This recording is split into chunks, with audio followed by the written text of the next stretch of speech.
देखिए हीर एक्सप्रेस 12 सितंबर से आपके नजदीकी सिनेमा घरों में।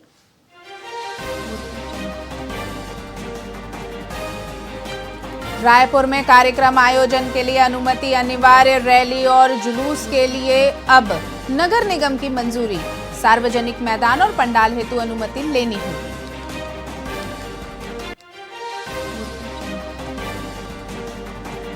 कांग्रेस ने की वोट छोड़ गद्दी छोड़ पदयात्रा घोषणा। 16 सितंबर को रायगढ़ से होगी यात्रा की शुरुआत। 17 सितंबर को कोरबा और मुंगेली में निकलेगी रैली।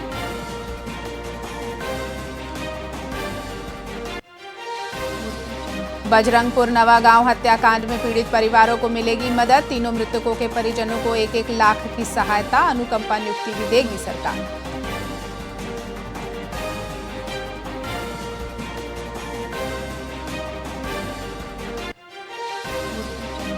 बलरामपुर के आबकारी विभाग में हंगामा। नोटिस को लेकर विवाद। 2 आरक्षकों ने उपनिरीक्षक को कंट्रोल रूम में किया बंद।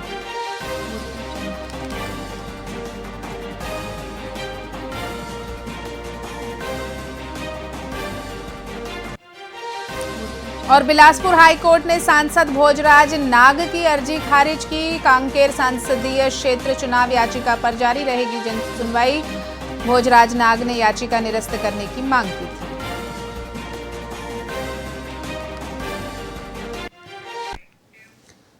नमस्कार, स्वागत है आपका वीआईपी न्यूज में। मैं हूं आपके साथ डॉक्टर रानी और रुक करते हैं छत्तीसगढ़ की खबरों की ओर।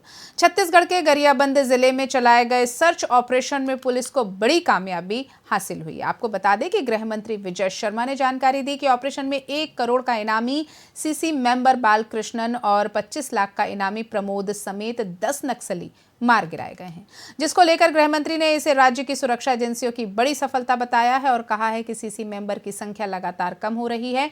वहीं राहुल गांधी के अनधिकृत विदेश दौरे पर सीआरपीएफ की आपत्ति सामने आई है। सुरक्षा प्रोटोकॉल तोड़ने को लेकर उन्हें एक पत्र भेजा गया है। इस पर गृह मंत्री विजय शर्मा ने कहा है, नामदार लोग हैं, उन्हें ऐसे मामलों से बचना चाहिए। पक्ष जो है इसको उछाल रही है और हमने देखा कि आपने प्रेस कॉन्फ्रेंस भी की है और 20 नाम आपने गिनाए हैं। तो सर ऐसे में देखते हैं कि छत्तीसगढ़ में भी एसआईआर होना चाहिए। न होना ही चाहिए। और मैं बहुत स्पष्टता से बार बार कह रहा हूँ, राहुल गांधी जी को 2 अलग अलग बातें नहीं करनी चाहिए जो विरोधाभासी हैं। आप एक जगह कह रहे हैं कि मतदाता सूची में गड़बड़ी है। मतदाता सूची में गड़बड़ी उन्होंने कहीं पर निकाला। हमने भी बताया कि यहाँ पर इन लोग जब थे तब भी मतदाता सूची में गड़बड़ी थी। मतदाता सूची में गड़बड़ी को ठीक करने के लिए इलेक्शन कमीशन एसआईआर करती है, स्पेशल इंटेंसिव रिविजन करती है, विशेष गहन पुनरीक्षण करती है। अब राहुल गांधी जी एक बार कह रहे हैं कि इसमें गड़बड़ी है और दूसरी बार कह रहे हैं कि जो स्पेशल इंटेंसिव रिवीजन है इसका विरोध हम करेंगे बिहार में। ये दोनों चीजें कैसे हो सकती हैं? मतलब आप दोनों ही विरोधाभासी बातों के लिए आप कहेंगे तो कैसे संभव हो सकता है? इसको कोई बहुत सामान्य है विषय, कोई भी समझेगा। जो भी थोड़ा सा बेसिकली इस विषय पर लेकर काम करने वाला है वो सब समझेंगे। तो राहुल गांधी जी दोनों नहीं करना चाहिए, एसआईआर होना ही चाहिए और छत्तीसगढ़ में तो होना ही चाहिए, बहुत आवश्यकता है। सर डेडलाइन 6 से 7 में है, इसमें क्या है रिकवरी? नहीं 10 लगभग 10 नक्सली न्यूट्रलाइज किए गए हैं। उसमें एक बड़ी सफलता ये है कि एक सक्रिय सीसी मेंबर जो था बालकृष्ण उर्फ मनोज, वो कल न्यूट्रलाइज हुआ है। साथ ही साथ एक एसजेडसी मेंबर था जो 25 लाख का इनामी था, वह भी प्रमोद उर्फ पांडा, वह भी न्यूट्रलाइज हुआ है। ये गरियाबंद जिले के मैनपुर थाना क्षेत्र के उड़ीसा के बॉर्डर एरिया पर हुआ एक सर्च ऑपरेशन था, इंटेलिजेंस बेस्ड सर्च ऑपरेशन में। ये वही स्थान है जहां चलपति नामक एक और सीसी मेंबर कुछ समय पहले न्यूट्रलाइज हुआ था। रायपुर में सर्व हिंदू समाज के पदाधिकारी कलेक्ट्रेट पहुंचे और आगामी दुर्गा उत्सव को लेकर प्रशासन को ज्ञापन सौंपा। इस दौरान समाज ने मांग की है कि नवरात्रि में यदि देवी देवताओं की एआई या कार्टून नुमा मूर्तियां स्थापित की जाती हैं तो प्रशासन तत्काल कार्यवाही करे। इसके अलावा पंडालों में अश्लील या फिल्मी गाने, डांस ग्रुप्स की ओर से अशोभनीय प्रस्तुतियां सहित शराब पीकर आने वालों पर भी सख्त कार्यवाही की मांग की गई है। साथ ही समाज का कहना है कि गणेश उत्सव के दौरान देवताओं का मजाक उड़ाया गया, जिसे अब दोहराया न जाए। आज सर्व हिंदू समाज मिल कर के कलेक्टर ऑफिस में हमने ज्ञापन दिया है। जिस प्रकार से पिछले समय जो गणेश उत्सव के समय हमने भी ज्ञापन दिया, तो उस समय भी जो एआई मूर्ति जो बैठी गई थी उसमें काफ़ी आपत्ति जताया था और उसमें हम लोग ने आंदोलन भी किया था सर्व हिंदू समाज मिल करके।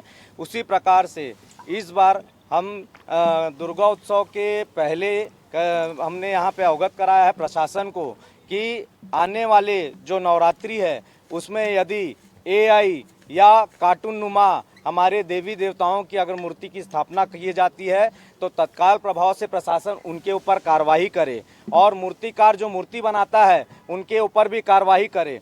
जिस प्रकार से वहाँ पे अश्लील गाने बजाए जाते हैं, फिल्मी गाने बजाए जाते हैं या कोई डांस ग्रुप को बुला करके डांस करवाया जाता है, यदि ये भी पाया जाता है तो उनके ऊपर कार्रवाई करे। साथ में जो यदि पंडाल में या माता के शोभा यात्रा में शराब पी करके भी जाएगा और पाया गया वहाँ पर संदिग्ध हालत में, तो उनके ऊपर भी प्रशासन कार्रवाई करे। ये हमने प्रशासन से मांग किया है कि आगे हमारे देवी देवताओं का मजाक ना बने। जिस प्रकार से गणेश उत्सव के समय पे जो समिति वालों ने हमारे देवी देवता का प्रथम पूज्य का मजाक बनाया है एआई मूर्ति की स्थापना करके, उस प्रकार से हमारी देवी का वो मजाक ना बनाए, जिसके लिए सर्व हिंदू समाज आज पहले से आकर के शासन प्रशासन को अवगत कराया है। आज भिलाई नगर रेलवे स्टेशन के पास स्थित सेक्टर 7 की स्लम बस्ती, जहां लगभग 300 परिवार दशकों से निवासरत हैं, रेलवे द्वारा 3 दिन में हटाने का नोटिस जारी किया गया है। ये भूमि रेलवे की स्वामित्व वाली है और स्टेशन पुनर्विकास के चलते खाली कराई जा रही है। हालांकि विधायक रिकेश सेन ने इसका विरोध करते हुए कहा कि ये बस्ती नजूल और शासकीय दस्तावेजों में दर्ज है और यहाँ लोग 50-60 वर्षों से रह रहे हैं। उन्होंने प्रधानमंत्री आवास योजना के तहत इन्हें वैकल्पिक आवास दिए जाने तक बेदखली पर रोक लगाने की मांग की है। आज सेक्टर 7 जो रेलवे की जमीन पे 40 सालों से हमारे शहर के गरीब जो बसे हुए थे, आज अचानक सेक्टर 7 रेलवे स्टेशन का विकास होना है। उसके तहत आज रेलवे के द्वारा बस्ती को तोड़ने के लिए बुलडोजर ला दिया गया। ये जैसे ही मेरे संज्ञान में आया, मैंने तत्काल जो है जिला कलेक्टर को फ़ोन किया। मैंने ये निर्देशित किया कि आप कैसे भी करके ये बुलडोजर तभी चले जब हम इसे व्यवस्थापन दें, और अगर प्रधानमंत्री आवास लेते हैं तो आज आम आदमियों को, आम गरीब को 3,75,000 रुपये देना पड़ता है। चूँकि ये 40 साल से वहाँ पे निवासरत थे, इनका हक बनता है कि इनको व्यवस्थापन दिया जाए। व्यवस्थापन में मैंने कलेक्टर को संज्ञान में लाने को कहा है कि 75,000 रुपये में इन्हें मकान मिले, ऐसी कोई व्यवस्था करे। उसके लिए 75,000 रुपये हितग्राही दे और बाकी का जो डिफरेंस अमाउंट है वह डिफरेंस अमाउंट रेलवे दे। रायपुर स्थित निवास कार्यालय में बस्तर ओलंपिक की तैयारियों को लेकर उप मुख्यमंत्री अरुण साव और गृह मंत्री विजय शर्मा ने अधिकारियों के साथ बैठक की। इस बैठक में महत्वपूर्ण निर्णय लिए गए। इस दौरान उप मुख्यमंत्री अरुण साव ने कहा कि पूरे ऊर्जा और उत्साह के साथ बस्तर ओलंपिक का आयोजन इस बार फिर से करेगा। मुख्यमंत्री अरुण साव ने मीडिया से चर्चा करते हुए कांग्रेस पर भड़ास निकालते हुए कहा कि कांग्रेस के पास कोई काम नहीं है, आपस में लड़ रहे हैं, एक दूसरे को मंच में ही नीचा दिखा रहे हैं और कांग्रेस की बस यही काम है।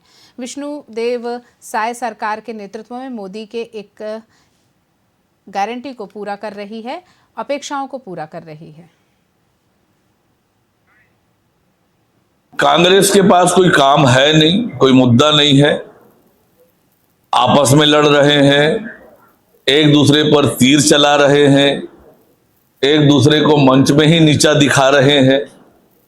कांग्रेस का यही काम है। वास्तविकता ये है कि आज छत्तीसगढ़ में विष्णुदेव साय जी के नेतृत्व में सरकार मोदी के एक एक गारंटी को पूरा कर रही है, जन अपेक्षाओं को पूरा कर रही है। बस्तर ओलंपिक 2025 की तैयारियों की समीक्षा उप मुख्यमंत्री अरुण साव और विजय शर्मा ने की। आपको बता दें कि अक्टूबर-नवंबर में होने वाले इस आयोजन में बस्तर संभाग के 7 जिलों और 32 विकास खंडों से 40,000 से अधिक खिलाड़ी भाग लेंगे। वहीं 11 पारंपरिक और आधुनिक खेलों में स्पर्धाएं होंगी, जिनमें दिव्यांग और आत्मसमर्पित नक्सली भी हिस्सा लेंगे। उप मुख्यमंत्री साव ने कहा कि बस्तर ओलंपिक सिर्फ खेल नहीं बल्कि युवाओं को जोड़ने और विकास को बढ़ावा देने का माध्यम है।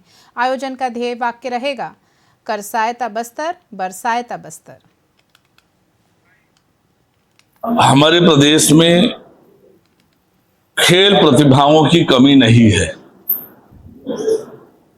और जिस प्रकार से बस्तर ओलंपिक से बस्तर के युवाओं में उत्साह आया, ऊर्जा आया, आगे बढ़ने की जज्बा आई, एक बार फिर इस बार हम बस्तर ओलंपिक करने जा रहे हैं। उसकी तैयारियों को लेकर आज बैठक हुई है और इस बार भी बस्तर ओलंपिक पूरे धूमधाम से करेंगे। बस्तर का एक एक युवा इस प्रतियोगिता में भाग ले, विकास खंड स्तर पर, जिला स्तर पर और संभाग स्तर पर, तीनों स्तर पर ये प्रतियोगिताएं होगी और उसकी बृहद कार्य योजना आज की बैठक में हमने बनाई है और पूरे उत्साह के साथ, ऊर्जा के साथ बस्तर ओलंपिक का आयोजन फिर से इस बार करेंगे। हमारे भिलाई के कैंप वन इलाके से 2 सगे भाइयों का अपहरण कर लिया गया। अपहृत भाइयों के नाम विष्णु प्रसाद साव और शुभम प्रसाद साव है, जो सुभाष चौक पर एग रोल का ठेला लगाते हैं। ये घटना 11 सितंबर गुरुवार की रात करीब 8 बजे हुई। एक यूपी नंबर की अर्टिगा कार में आए 3-4 लोगों ने दोनों भाइयों का अपहरण कर लिया। घटना के 18 घंटे बाद भी उनका कोई सुराग नहीं मिल रहा है। पुलिस को शक है कि ये मामला पैसे के लेन देन से जुड़ा हो सकता है। छावनी थाना पुलिस ने अपहरण का मामला दर्ज कर आरोपियों की तलाश शुरू कर दी है। सुभाष चौक में एक शुभम एग रोल चलाते हैं, 2 संचालक हैं इसके, विष्णु शाह और शुभम शाह। उनके अपहरण की सूचना आई थी, जिस पर जो है अपराध पंजीबद्ध कर विवेचना में लिया गया है। आगे जांच की जा रही है। छत्तीसगढ़ के गृह मंत्री विजय शर्मा का कहना है कि केंद्र सरकार ने जीएसटी स्लैब को कम कर देश की जनता को बड़ी राहत दी है। विजय शर्मा का कहना है कि जीएसटी के स्लैब में जो कमी की गई है उससे मध्यम और निम्न वर्ग के लोगों को राहत मिलेगी। वहीं इनकम पर 12 लाख रुपए तक की छूट हो जाना बहुत बड़ी सौगात है। छत्तीसगढ़ आर्म्स फोर्स के कैंडिडेट की नियुक्ति के सवाल पर उन्होंने कहा कि कानून को अपने हाथ में लेने का अधिकार किसी को नहीं है, उनको संबंधित विभाग में बात करना चाहिए। 15 अगस्त को माननीय प्रधानमंत्री जी ने लाल किले की प्राचीर से जब ये कहा कि जीएसटी का नया संस्करण पूरे देश के सामने आएगा, और उसके बाद हम देख रहे हैं कि 5%, 12%, 18% और 40% इतने स्लैब्स में लगने वाले जीएसटी अब मुख्यतः 5% और 18% पर आ गए हैं। मैंने 28% पर जिस विषय पर जीएसटी लगता था, अब उस पर 18% पर लग रहा है। 10% टैक्स कम हो पाना, साथ ही साथ आपके इनकम पर लगने वाले टैक्स के लिए भी 12 लाख रुपए तक की छूट हो जाना, ये देश में बड़े आर्थिक परिवर्तन की, टैक्सेशन सिस्टम की 15। बढ़ते हैं अगली खबर की ओर। हुड़को स्थित रविंद्र उद्यान में पेड़ काटे जाने को लेकर विवाद अब खड़ा हो गया है। कुछ लोगों का आरोप है कि बिना वन विभाग और निगम की अनुमति पेड़ काटे गए हैं। मना करने पर मामला 2 गुटों में टकराव तक पहुंच गया। जानकारी के अनुसार रविंद्र उद्यान निर्माण के बाद से ही विवादों से घिरा रहा है और पूरा मामला फिलहाल हाई कोर्ट में विचाराधीन है। इस बीच पेड़ काटने पर एक बार फिर विरोध शुरू हो गया। वहीं मंदिर समिति का कहना है कि निगम और वन विभाग की अनुमति लेकर ही पेड़ काटे गए हैं। बिल्कुल खेलने नहीं देते। हमारा बॉल अगर अंदर भी चले जाएगा तो उसको मना किया जाता है। यहाँ पे जो पंडित होते हैं वो ये आंटी भी हैं, हाँ मंदिर के, और यहाँ आजू बाजू के जो बंगाली कम्युनिटी वाले हैं, क्रिकेट ही बस खेलते हैं और कुछ नहीं, है ना। और कुछ पौधा वौधा भी नहीं तोड़ते हैं, और बस ये जाली में छू देंगे ना तो बोलते हैं कि तुम लोग जाली को हिला हिला के तोड़ देते हो, तुम लोग बिल्कुल मत खेलो। और जो पिच रहता है उसमें जानबूझ के पानी डाल देंगे। अभी देख सकते हैं पूरा झाड़ी वाड़ी डाल दी है। झाड़ में के गर्मी में आदमी लाइट नहीं रहे तो मतलब उसमें आदमी छाया में बैठ कर के अपना टाइम पास करता है। वो पूरा डंगाल उन लोग काट दिए। डंगाल काटने के लिए भी परमिशन लेना पड़ता है, विदाउट परमिशन इन लोग काट दिए हैं। ऊपर से हमारे आस पड़ोस के भैया लोग जब मना किए तो उन लोग से इन लोग बकझक करते हैं और बोलते हैं कि हमारे हिंदू तत्व पे ये पर्यावरण विरोधी खुद बन गए हैं और हिंदू विरोधी हम लोगों को बोल रहे हैं। बच्चे लोग को खेलने नहीं दिया जाता। अभी देखिए कि ये दुर्गा पूजा आ रहा है, यहाँ पे स्टॉल लगता है। ये स्टॉल लगने के कारण क्या है कि पूरा झाड़ वगैरह है, पूरा उन लोगों ने सबसे अधमरा कर दिया है झाड़ को, जो कि थोड़ा सा भी हवा आएगा पूरा झाड़ गिर जाएगा। पूरा मैदान झाड़ को किसके द्वारा लगाया जाता है, कब लगाया जाता है? ये झाड़ 35-40 साल पुराने झाड़ है। नीम का झाड़ है, बादाम का झाड़ है, प्लस क्या बोलते हैं अपना करंज का झाड़ है, इसको काटा गया, वो काटा गया। और यहाँ पे जैसे ही बच्चे लोग खेल खबरों में फिलहाल इतना ही। आप देखते रहिए वीआईपी न्यूज़। नमस्कार।